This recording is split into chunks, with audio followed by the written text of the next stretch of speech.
Hey everyone. Felt called to make a video tonight. Here at the thinning of the veil around October 31st, sitting here in the dark. Had a really powerful day. That's most days, but today was different. I participated in a Samhain initiation into Celtic and Norse shamanism. There's something called the Northern Gateway with my teacher who lives in Glastonbury, which is, as you may know, Avalon. And the Avalon energies of that last cycle where Avalon was part of things, those energies are coming up and they're resurging again. And if you know anything about, oh gosh, I'm so tempted to get into it. But I think I'm going to leave that there. Tonight, what I wanted to talk about, I was thinking about Halloween and all of the people I know around the world who have been talking to me about what they do at the end of October or what they don't do. And thinking about the concept of costumes here in, the land that's now called the United States. And what fun we have here with being not even necessarily somebody else, but a lot of times I felt like it was my permission to tap into my alter ego, or just like a facet of myself that I wasn't allowing to come through regularly. And almost as if, I knew there was something in here. But I just didn't have the confidence to let it out. So I'm not really in that space anymore. There's been so much personal growth for me in the past linear years, especially, and every day it grows and grows. My friends call this such an epic journey, but we're all once we all get into our heart space, get into our galactic, keying into that galactic knowledge, and everything that's going on here on Earth and the history of this planet. And the more we learn and the more we tap into our intuition and the more we listen to our guides and we let them speak to us and through us, the more all of this happens, we reach a place that just can't be denied anymore. And I was speaking to somebody recently, and I realized I have this conversation all the time. And I thought this would be really good to talk about on this channel, because they were saying something to the effect of, I know how magical I am. I'm paraphrasing. I know how magical I am, but people don't take me seriously because I just always wear black. Or I work in a fast food restaurant. Or I'm a student and my major is I don't know, something non-magical. And it can't be stated enough. What's coming through from Spirit to talk about tonight is that this journey doesn't have a prescribed way it needs to look. And that is one more matrix lie. That's one more social programming bit that is, I don't want to say intended necessarily, but in a way, its purpose is to stop us from our journey. Because if we think that we're majoring in engineering and therefore we're not qualified to walk the spiritual realms and realms of magic and communicate with the cosmos, it's a lie. It's ridiculous. I can see so many parallels to engineering and all of that. But, we get into this, I am this, I am that, I am a type of person who is this thing, this costume, this skin. And it really isn't until we get into who we are and look at everything that has come to this point to put us here on this timeline and everything we've ever been. It isn't until we get to that point that we can't be inauthentic. We can't have that facade anymore. It just can't happen. And it's such a glorious place to be. And I had this conversation with this person, and they said, well, what if it doesn't happen for me? Like, Ermi, it's happened for you, but I don't know that it's going to happen for me. So I thought, okay, we need to talk about this. We need to talk about the fact that I have never met, with all the people I've met in my life, and I'm one of these, like, I'm always moving, doing something, into something, meeting new groups of people, travel, around the country, around the world. I've never met anybody who was just confident from day one. I don't care who they are now. It took work to get that way. And so it's okay. It's okay if you're looking at people and going, I can't ever be there. Sometimes it serves a purpose to put on a costume. Just to get the template for yourself of what it would feel like to be whatever it is. And it doesn't have to just be a Halloween costume, right? Sometimes there is a grain of truth to acting as if. But ultimately, I have found we need to find our deepest fear. And it wasn't until recently that I knew my deepest fear. And I found what I thought was my deepest fear, which was rejection. Pretty common. My deepest fear was not rejection from people. It wasn't dying. It wasn't that society wouldn't like me. I went on a journey and I found that my deepest fear was being rejected from every universe. Wow.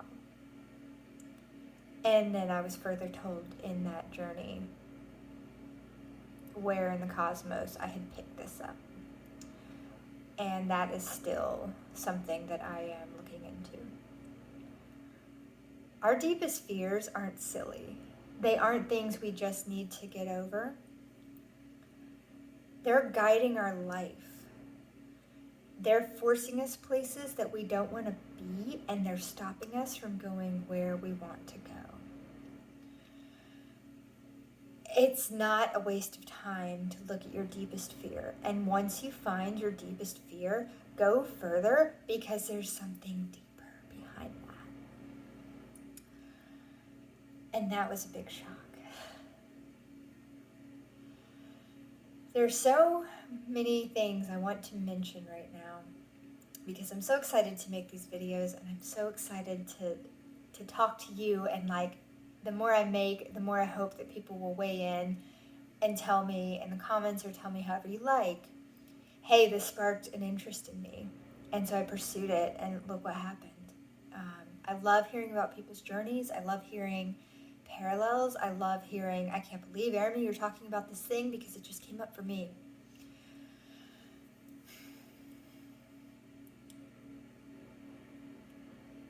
What I finally went on to tell that person was my story of learning that I was not just a psychic as I thought, and I didn't just maybe have a gift, and neither was I crazy making it up. When I learned I was a shaman, and I finally integrated what that meant, and that was a life of service to spirit, I really went through this heavy period where I wondered if I needed to stop cursing, or stop, wearing all black. Stop having these mundane jobs. That was a big one. I can't work at a chain store. I can't work in a restaurant because I'm too magical for that. And I'm telling you this, I'm not proud of that thought, but I thought maybe I need to act as if I am the magical being I am and, get a job in a metaphysical store. I don't know. Something like that. Or move to Sedona, move to wherever, move to the country. And that's a great example of acting as if, like, it didn't work out. It didn't work out because that's not me. It's never been me. I did move to the country. It was a disaster. Like, it was terrible. And I've done my work around that, and I've done my integrations around that. My calling is to a city. My calling is to read all the energies through the stoplights, to hold the grids of the city, to know how to navigate. I've spent time literally just walking blocks in the city, random blocks. Objectively, it sounds dangerous. Not knowing where I was going, not knowing who I was going to meet, but knowing I needed to go around that corner over there because something was happening that I needed to stop, or somebody was there I needed to talk to. And because nobody knew what I was doing, there was nobody there to say, that's crazy, don't do it. So I just did it. I went for it. And I stopped robberies. I'm not going to sit here and tell you to go do the same thing. I stopped people from hurting themselves. I don't do this anymore. I'm not saying I won't in the future. I found myself in situations that I had to explain, and I just here's the truth. Here's what I was doing. It's a hard way to be. There's not a lot of that going around, but I can tell you, is that ever freeing? And I only did that when I was in a space. I just knew. Something in me knew I was not going to be in danger. Something in me knew that I was going to be protected. And I didn't at the time know what it was. So I don't advocate going out and doing that unless, until you know. And maybe you won't ever do it at all. But my point is that my place was not to move to the country and be out of society and have people come there and build a whole commune or build whatever, we think happens with spiritual people in the country. My strength is here amongst all the people. Nowhere is it more apparent than in a city that spirituality does not have a look. It doesn't have a dress code. It doesn't have a language. It doesn't have anything except for truth. And that's stepping into our truth, right? And we can't do that if we think that we can only wear a certain dress or have our hair a certain way or something like that. Have the right amount of tattoos. This is going to sound really basic to some of you, but I'm making this for people who are I kind of know that I'm on a journey, but I'm not really sure. So this is your reassurance that how you are is fine. And if you want to change something, you can change something. But you don't have to change anything to be more spiritual or to have the guides talk to you. Not at all. You may eventually become very purposeful in the way that you dress or the way that you speak or the things that you do. But that's relating to your personal truth. And I regularly get people who tell me that it is, quote unquote, impossible to be a shaman working in a restaurant. So they don't know. They don't know what they're talking about. They don't know. They'll say things like, there's too many distractions. People are taking your energy. You don't have the time to focus on what you are meant to focus on. Let me tell you, I'm able to go in every day, do my job, interact normally with my coworkers, do a good job, and I'm also able to journey. I'm able to hold multiple dimensions at once in chaos because I've trained myself this way. I have not had the luxury to not work. I've had 2, 3, 4 jobs at a time my whole entire life. It's not a hindrance unless we decide it's a hindrance. And I got some very good advice that I'm going to share with you when I was working for a large company. And I said to my spiritual teacher at that time, I've got to quit this company. This is not a spiritual job, and I'm a spiritual person. And they told me, Jeremy, but that is where the work is. And they were so right. And it's not that everybody has my path, but I'm speaking to the people who do. And I'm speaking to the people who think that they're doing what they're doing for a reason, but it doesn't look spiritual, so it can't be right. Yes, it can be right, because that's your path. I've had more spiritual conversations in a big kitchen at work than I've had in spiritual circle communities where you think you're supposed to have those conversations. I've had more real, authentic shit happen. I've been able to see alchemy. What is cooking? What are we doing? We're taking something, we're chopping it up, we're transforming it, it's becoming a bigger thing. And that bigger thing is nourishing people. It's bringing people together. Those themes are always present. There's fire in a kitchen, water, metal, there's wood smoker, and there's earth. It has all of the elements. So when I used to get like really ungrounded and like I was like new and trying to find my way, those were the things I focused on. So if you're in a job or space, like maybe you're not living where you want to live, for whatever reason right now, maybe you're having to occupy a space that you want to move out of, I urge you, while you're there, to look around and see what magical elements are actually present. Is there alchemy? Is there transformation in some way that you can take and meditate, put in your head, and move to your heart? What are the colors like? What are the scents like? To what extent can you influence this? And to what extent can you practice not influencing anything and still being yourself? That's a great test. Can you let everything go crazy around you and be even unhealthy and toxic? We can't always control that.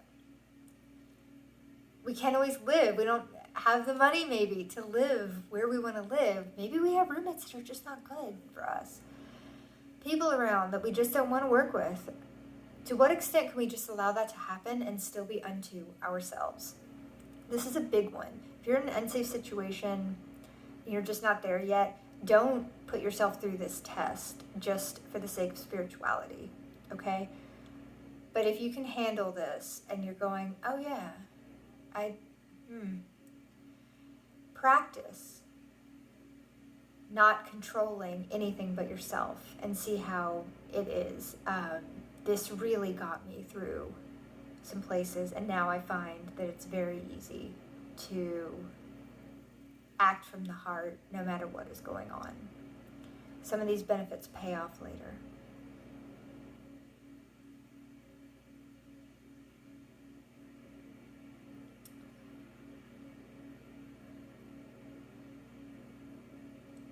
Eventually would love to do a live like Q&A when I have more followers, when more people are, clued into this channel.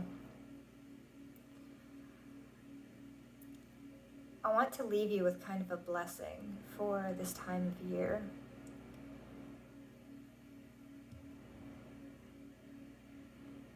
The ancestors are very present.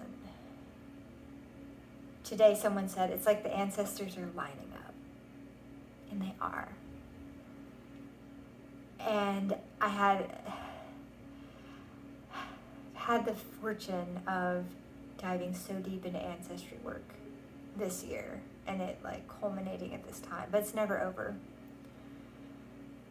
This is a true time of abundance.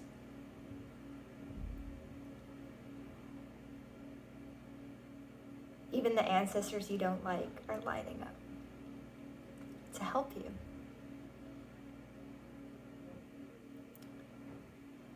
They're not bound by human pettiness in the way that we think of it here.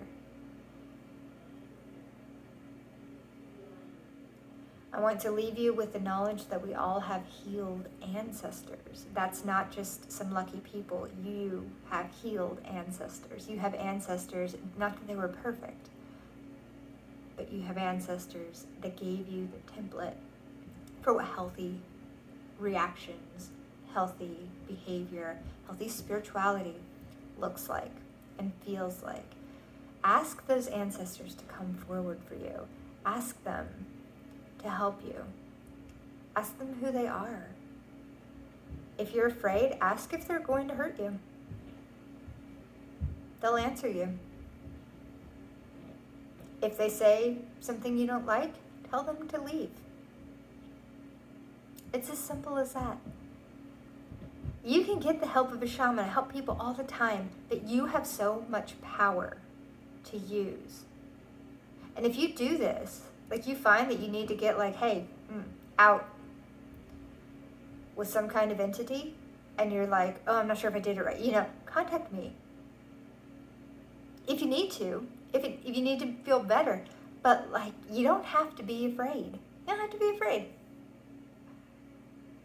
It's a wonderful thing.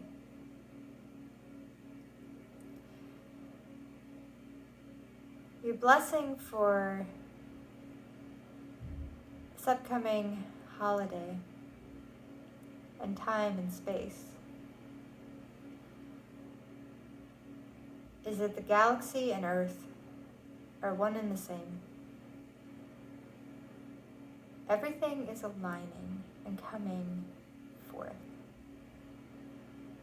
And you're part of it.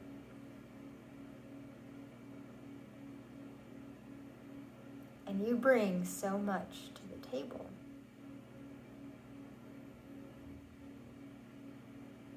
And there are people waiting to meet you. There are people waiting to talk to you. There are people who never met anybody like you. And it is a gift. This is a time when everything we thought we knew is getting tossed out. And truth is revealing itself. I look forward to you finding who you are, and I really hope you share it with me.